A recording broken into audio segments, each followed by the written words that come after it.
नमस्कार, आप देख रहे हैं न्यू इंडिया लाइव और आपके साथ मैं हूं सलोनी शिवा। नजर डालेंगे आज के हम खबरों पर। प्रधानमंत्री नरेंद्र मोदी आज छत्तीसगढ़ प्रवास पर रहेंगे। पीएम बिलासपुर के साइंस कॉलेज मैदान में बीजेपी की परिवर्तन महासंकल्प रैली के समापन कार्यक्रम में शामिल होंगे। इस दौरान पीएम प्रदेश भर से आए कार्यकर्ताओं और आम लोगों की विशाल जनसभा को संबोधित भी करेंगे। संभावना है कि पीएम वरिष्ठ नेताओं के साथ कुछ समय के लिए चर्चा कर सकते हैं। हालांकि उनके डे प्लान में ये बात स्पष्ट नहीं है। बिलासपुर संभाग में पीएम मोदी का ये दूसरा दौरा है। इससे पहले वो 14 सितंबर को रायगढ़ की कूड़ातराई पहुंचे थे। यहां उन्होंने चुनावी सभा को संबोधित किया था। बिलासपुर की सभा के बाद पीएम मोदी 3 दिन बाद 3 अक्टूबर को जगतपुर के पहुंचेंगे और जनसभा को संबोधित करेंगे। छत्तीसगढ़ में कुछ दिनों में चुनाव होना है, इस कारण पीएम मोदी के दौरा कार्यकर्ताओं में जोश भरने वाला हो सकता है। पीएम के अलावा केंद्रीय गृह मंत्री अमित शाह भी लगातार प्रदेश का दौरा कर रहे हैं। उम्मीद जताई जा रही है कि पीएम अपने दोनों कार्यक्रम में जनता के लिए कुछ ऐलान भी कर सकते हैं, जो छत्तीसगढ़ चुनाव में बीजेपी के लिए ऑक्सीजन का काम कर सकती है। प्रधानमंत्री के दौरे को लेकर सुरक्षा के कड़े बंदोबस्त किए गए हैं। प्रधानमंत्री की सुरक्षा में एडीजी, 2 आईजी, 4 डीआईजी, 10 एसपी, 30 से ज्यादा एएसपी, डीएसपी तैनात रहेंगे। इसके साथ ही शहर के चप्पे चप्पे पर 1500 से अधिक पुलिस के जवान तैनात किए गए हैं। Dog squad, anti squad, SPG का कड़ा सुरक्षा घेरा रहेगा। सुरक्षा के मद्देनजर पुलिस ने साइंस कॉलेज मैदान और आसपास के क्षेत्र को नो ड्रोन फ्लाइंग जोन घोषित कर दिया है।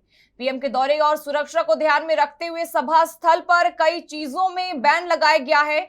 इसके साथ ही शहर की ट्रैफिक व्यवस्था में बदलाव किया गया है। सभा में पहुंचने वाले लोगों को भी कई सुरक्षा जांच में से गुजरना होगा। सभा स्थल पर बोतल, नुकीली चीजें, पटाखे, गुटखा, तंबाकू आदि चीजों पर बैन है। मध्य प्रदेश, राजस्थान, छत्तीसगढ़ समेत 5 राज्यों में होने वाले विधानसभा चुनाव को लेकर बीजेपी अध्यक्ष जेपी नड्डा ने शुक्रवार को पार्टी के राष्ट्रीय महासचिवों के साथ बैठक की। पार्टी सूत्रों के मुताबिक लगभग 4 घंटे से अधिक देर तक चली इस बैठक के अंत में कॉल सेंटर और प्रचार तंत्र को लेकर केंद्रीय राज्य मंत्री राजीव चंद्रशेखर ने एक प्रेजेंटेशन भी दी। बैठक में राजस्थान को लेकर प्रभारी महासचिव अरुण सिंह, छत्तीसगढ़ को लेकर सह संगठन मंत्री शिव प्रकाश, मध्य प्रदेश को लेकर सह संगठन मंत्री शिव प्रकाश और कैलाश विजयवर्गीय, तेलंगाना को लेकर सह संगठन मंत्री शिव प्रकाश, महासचिव सुनील बंसल और बंदी संजय कुमार और मिजोरम को लेकर संगठन मंत्री बीएल संतोष ने प्रेजेंटेशन दिया। इन 5 चुनावी राज्यों में तैयारियों को लेकर संबंधित प्रभारी महासचिव रिपोर्ट दी। साथ ही आगे की रणनीति पर खाका पेश किया गया। इन राज्यों में बूथ कमेटी कितने प्रतिशत कार्यरत है, कितने जगह पर बूथ कमेटी बनाने का काम चल रहा है, इन राज्यों में पन्ना प्रमुख और पन्ना समिति की स्थिति क्या है, जैसे मुद्दों पर विस्तृत रिपोर्ट दी गई। इन सभी राज्यों में जमीनी कार्यकर्ता, social media activity, ground activity जैसे तमाम विषयों पर चर्चा हुई। साथ ही संबंधित राज्यों में राज्य सरकार के खिलाफ मुद्दों और सांगठनिक तैयारियों पर चर्चा की गई। इन राज्यों में जिला प्रभारियों की नियुक्ति, विस्तारकों की बहाली जैसे मुद्दों पर भी चर्चा और समन्वय की स्थिति पर चर्चा की गई। मध्य प्रदेश, राजस्थान और छत्तीसगढ़ हिंदी पट्टी के राज्य हैं और इन राज्यों में बीजेपी और कांग्रेस के बीच सीधा मुकाबला है। इन राज्यों में केवल मध्य प्रदेश में बीजेपी की सरकार है। बताया जा रहा है कि बैठक के दौरान राज्यों के चुनावी प्रभारी की ओर से प्रेजेंटेशन दिया गया और रणनीति पर चर्चा हुई। इसके साथ कमजोर सीटों पर किस तरह की रणनीति अपनाई जा रही है, इसे लेकर भी पार्टी नेताओं के साथ विचार विमर्श किया गया।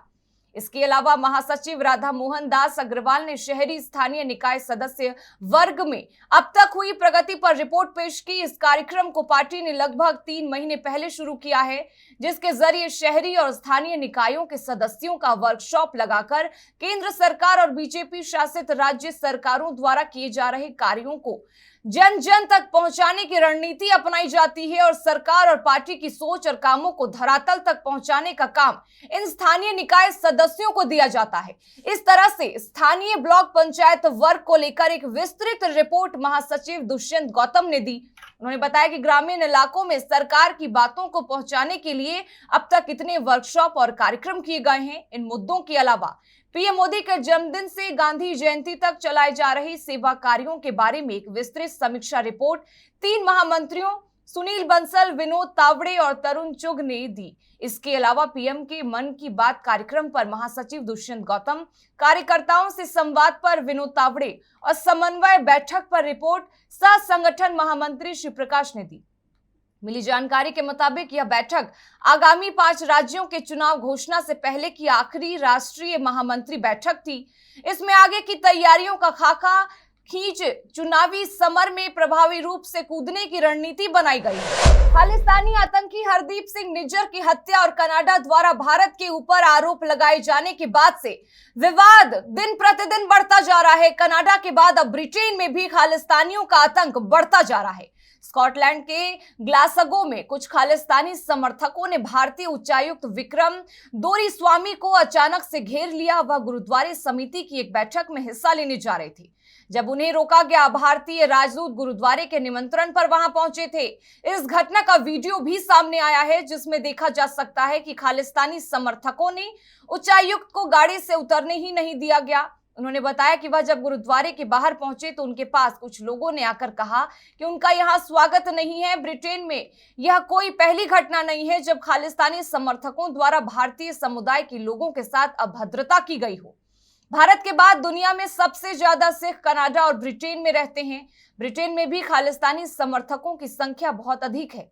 कुछ दिनों पहले ही लंदन में खालिस्तानी समर्थकों ने भारतीय उच्चायोग की बिल्डिंग पर हमला किया था। यहां खालिस्तानियों ने भारत का झंडा उतारकर खालिस्तान का झंडा फहराने की कोशिश की थी। इस घटना का वीडियो भी सोशल मीडिया पर बहुत तेजी से वायरल हुआ था, जिसके बाद भारत सरकार ने भी कड़ी प्रतिक्रिया दी। लखनऊ यूनिवर्सिटी में शुक्रवार को जमकर लात घूंसे चले, हथियार लहराए गए। मौके पर पुलिस भी थी, लेकिन काफी देर तक छात्रों के दो गुट बवाल काटते रहे।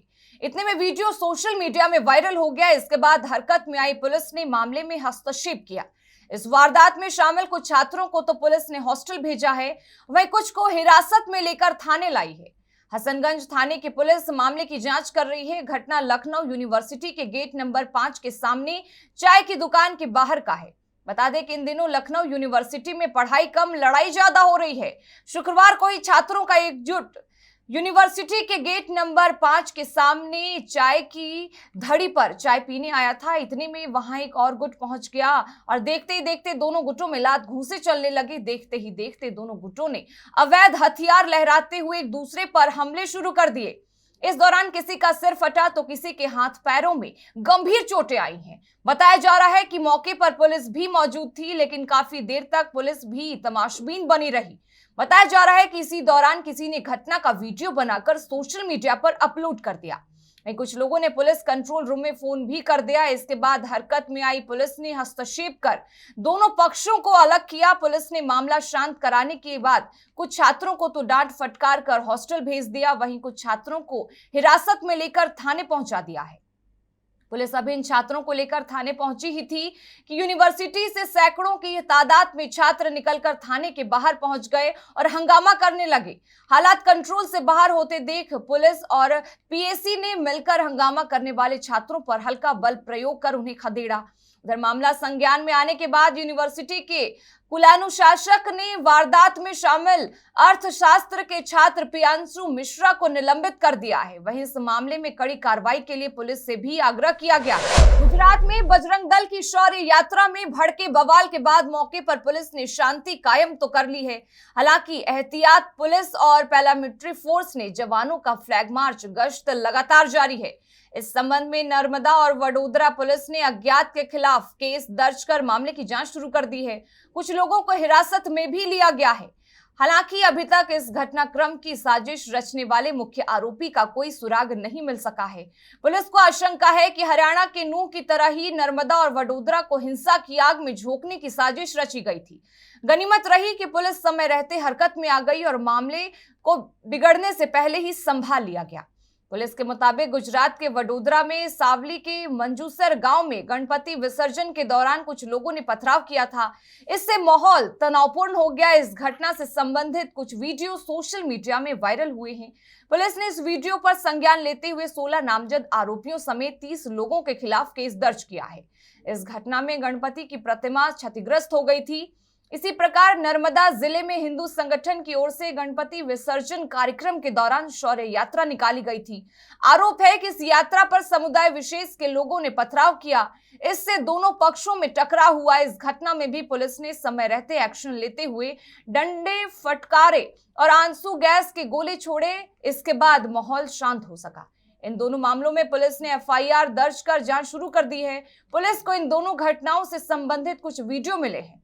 इन वीडियो के आधार पर पुलिस इस घटना के पीछे किसी बड़ी साजिश को जिम्मेदार बता रही है। पुलिस सूत्रों के मुताबिक नूह की तरह ही गुजरात में हिंसा भड़काने की साजिश रची गई थी। फिलहाल पुलिस इस साजिश के सूत्रधारों की तलाश शुरू कर दी है। बवाल के बाद से ही पुलिस ने दोनों स्थानों पर भारी संख्या में पुलिस बल और पैरामिलिट्री फोर्स की तैनाती कर दी है। वहीं अराजक तत्वों पर नकेल कसने के लिए जिले भर में फ्लैग मार्च और सघन गश्त शुरू किया गया है। पुलिस सूत्रों के मुताबिक वडोदरा के जंबूसर गांव में धार्मिक स्थल पर पथराव के मामले में एक वीडियो सोशल मीडिया पर वायरल हो रहा है। इसमें आम आदमी पार्टी के विधायक चैतर वसावा पुलिस अधिकारियों से बातचीत कर रहे हैं। इस वीडियो में वह पुलिस से पूछ रहे हैं कि परमिशन के बिना कैसे शौर्य यात्रा निकालने की अनुमति दी गई। इसमें वह दूसरे समुदाय के लोगों को जानबूझकर उकसाने का आरोप लगा रहे हैं। बता दें कि नर्मदा जिले में बजरंग दल की शौर्य यात्रा जब एक मुस्लिम बस्ती के पास से गुजर रही थी, उसी दौरान कुछ लोगों ने पथराव शुरू कर दिया था। यात्रा में शामिल लोगों ने भी इसका जवाब दिया। इसके बाद दोनों पक्षों के लोग आमने सामने आ गए थे। यात्रा के दौरान शांति व्यवस्था के लिए पुलिस भी मौके पर थी, लेकिन हालात बिगड़ने से नहीं रोक सकी। बाद में अतिरिक्त पुलिस बल मौके पर भेजकर हालात को नियंत्रित किया गया। मध्य प्रदेश में होने वाले आगामी विधानसभा चुनाव से पहले मुख्यमंत्री शिवराज सिंह चौहान जमकर चुनाव प्रचार कर रहे हैं। शुक्रवार को अलीराजपुर में एक जनसभा को संबोधित करते हुए उन्होंने रोजगार की बात की। सीएम शिवराज ने कहा कि अगर फिर से उनकी सरकार बनी तो हर परिवार में एक व्यक्ति को रोजगार दिया जाएगा। जितनी कठिनाई जिंदगी में होगी सब दूर करूंगा, ये बात कहा है खुद शिवराज सिंह चौहान ने। उन्होंने कहा, मेरी बात ध्यान से सुनना, फिर से हमारी सरकार बनने पर हर परिवार में एक व्यक्ति को रोजगार दूंगा ताकि किसी को पलायन न करना पड़े। इस दौरान उन्होंने कांग्रेस पर भी जमकर निशाना साधा। शिवराज ने कहा कि चुनाव के समय कांग्रेसी सिर्फ लोभ लालच देंगे, लेकिन हम जो कहते हैं वो करते हैं। जनता की जिंदगी को बदलना ही मेरे जिंदगी का लक्ष्य है और अगली बार फिर सरकार बनने पर हम हर परिवार में एक व्यक्ति को रोजगार देंगे। सीएम शिवराज ने कहा कि अगर आप सबकी जिंदगी में बेहतरी आ गई तो मेरी जिंदगी सफल हो गई। दरअसल सीएम शिवराज ने अलीराजपुर में उद्वहन सिंचाई परियोजना का लोकार्पण किया। इसे 905 करोड़ रुपए की लागत से बनाया जा रहा है। इसके अलावा मुख्यमंत्री ने जिले को विकास की विभिन्न सौगातें भी दी। शिवराज ने कहा कि अलीराजपुर के जितने भी खेत हैं, मामा वहां पाइपलाइन बिछवा कर खेतों में पानी पहुंचाएंगे। बता दें कि विधानसभा चुनाव के बाद शिवराज सिंह चौहान सीएम रहेंगे या नहीं, इस पर संशय के बादल हैं, मगर वो पूरे जोर शोर के साथ चुनाव प्रचार में लगे हुए हैं। दरअसल भारतीय जनता पार्टी इस बार बिना सीएम फेस जाहिर किए हुए चुनाव लड़ने की तैयारी में है।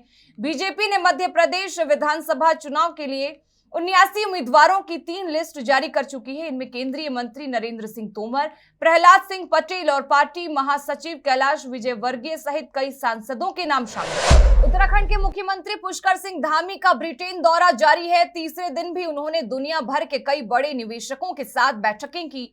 गुरुवार को लंदन में ग्लोबल इन्वेस्टर समिट के लिए उत्तराखंड सरकार ने 2 कंपनियों के साथ 3000 करोड़ के निवेश पर एमओयू साइन किए हैं। इस दौरान उन्होंने आगर टेक्नोलॉजी के साथ 2000 करोड़ का एमओयू साइन किया। बैठक में आगर टेक्नोलॉजी की तरफ से उत्तराखंड में लिथियम बैटरी प्लांट में निवेश करने की सहमति जताई गई है। इसी क्रम में तीसरे दिन फिरा बार्सिलोना के साथ 1000 करोड़ का एमओयू साइन किया गया। फिरा बार्सिलोना यूरोप का प्रतिष्ठित ग्रुप है जो कन्वेंशन सेंटर और इन्वेस्ट मैनेजमेंट में काम करती है। ये विश्व स्तरीय बिजनेस फेयर कराने की दक्षता रखते हैं। उत्तराखंड सरकार की ओर से सचिव उद्योग विनय शंकर पांडे ने एमओयू में साइन किए हैं। इसके अलावा इज माई ट्रिप के साथ भी 2 एमओयू साइन किए गए हैं। इसमें राज्य समर्थित ओटीए बनाए जाने और पर्यटन के लिए दुनिया में उत्तराखंड का प्रमोशन करने पर ईज माई ट्रिप ने सहमति दी। इससे बड़ी संख्या में रोजगार के अवसर पैदा होंगे। इन बैठकों के दौरान सचिव मुख्यमंत्री डॉक्टर आर मीनाक्षी सुंदरम, महानिदेशक उद्योग रोहित मीणा समेत प्रतिनिधि मंडल के अन्य पदाधिकारी और निवेशक मौजूद रहे। इससे मुख्यमंत्री पुष्कर सिंह धामी के लंदन दौरे के पहले और दूसरे दिन कुल मिलाकर 9,000 करोड़ के निवेश के करार किए गए थे। इन 2 दिनों में उत्तराखंड सरकार का कयान जेट से साथ 4500 करोड़ का एमओयू, उषा ब्रेको लिमिटेड के साथ 1000 करोड़ और पोमा ग्रुप के साथ 2000 करोड़, जबकि बर्मिंघम में अलग अलग कंपनियों के साथ 1500 करोड़ का करार शामिल है। लंदन में विदेशी निवेशकों की तरफ से अब तक मिल रहे रिस्पांस से उत्तराखंड सरकार काफी उत्साहित है। मुख्यमंत्री धामी का मानना है कि निवेश से प्रदेश में विकास होंगे और लाखों युवाओं को रोजगार मिलेगा। दिल्ली में आईआईएस के आतंकियों के छिपे होने की आशंका है। नेशनल इन्वेस्टिगेशन एजेंसी फरार आतंकियों की तलाश में दिल्ली में कुछ ठिकानों पर छापेमारी कर रही है। एनआईए ने वांटेड आतंकियों पर 3 लाख रुपए का इनाम रखा है। इनमें मोहम्मद शहनवाज आलम उर्फ शैफी उज्जमा उर्फ अब्दुल्ला, रिजवान अब्दुल, हाजी अली और अब्दुल्ला फयाज शेख शामिल हैं। छापेमारी में पुणे पुलिस और एनआईए की संयुक्त टीम शामिल है। एनआईए की यह कार्रवाई खालिस्तानियों के खिलाफ एजेंसी के एक्शन के बीच हो रही है। खालिस्तानी गैंगस्टर गठजोड़ पर कार्रवाई करते हुए राष्ट्रीय जांच एजेंसी लगातार खालिस्तानियों पर कार्रवाई कर रही है। एजेंसी ने पिछले दिनों पंजाब, हरियाणा, दिल्ली, एनसीआर, राजस्थान, उत्तराखंड और उत्तर प्रदेश में कई स्थानों पर छापेमारी की है। इन राज्यों में 53 स्थानों पर छापे मारे गए। इसका उद्देश्य विभिन्न कट्टर गिरोहों और उनके गुर्गों से जुड़े आतंक, गैंगस्टर, ड्रग तस्कर, गठजोड़, हथियार सप्लायर, फाइनेंसरों और रसद मुहैया कराने वालों को खत्म करने का लक्ष्य रखा है। एजेंसी लगातार खालिस्तानियों के ठिकाने से पिस्तौल, गोला बारूद, बड़ी संख्या में डिजिटल उपकरण और आपत्तिजनक सामग्री जब्त कर रही है। अगस्त 2022 से 5 मामले दर्ज होने के बाद एनआईए लगातार कार्रवाई कर रही है। इस बीच पता चला है कि भारत में गिरोहों का नेतृत्व करने वाले कई गैंगस्टर विदेश भाग गए हैं और अब वहां से अपनी आतंक और हिंसक गतिविधियों को अंजाम दे रहे हैं।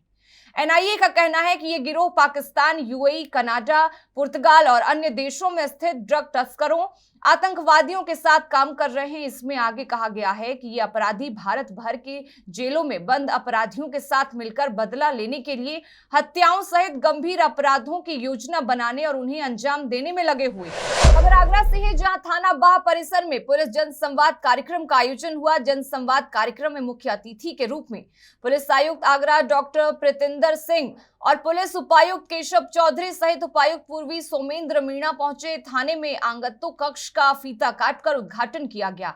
साथ ही थाने में हुई कायाकल्प की जमकर प्रशंसा की गई। जनसंवाद कार्यक्रम में क्षेत्र के प्रतिनिधि, ब्लॉक प्रमुख, ग्राम प्रधान समेत कई गणमान्य लोग मौजूद रहे। जनसंवाद के माध्यम से पुलिस आयुक्त ने मौजूद लोगों को संबोधित किया। साथ ही अपराध पर अंकुश लगाने और पुलिस सहयोग की भी अपील की। सरकार जन कल्याणकारी योजनाएं और महिला की मिशन शक्ति के तहत महिला पुलिसकर्मी और विभाग के कर्मचारियों द्वारा जानकारी दी जाएगी।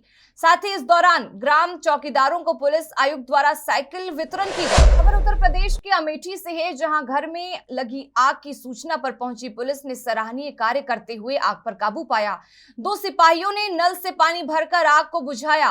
पुलिसकर्मियों का आग बुझाते वीडियो तेजी से सोशल मीडिया पर वायरल हो रहा है। वीडियो सामने आने के बाद लोगों ने जामो पुलिसकर्मियों की जमकर तारीफ की। जामो थाना के बलभद्रपुर गांव में लगी थी। इसके साथ फिलहाल इस बुलेटिन में बस इतना ही, लेकिन तमाम खबरों के लिए बने रहें हमारे साथ और देखते रहें न्यू इंडिया लाइव।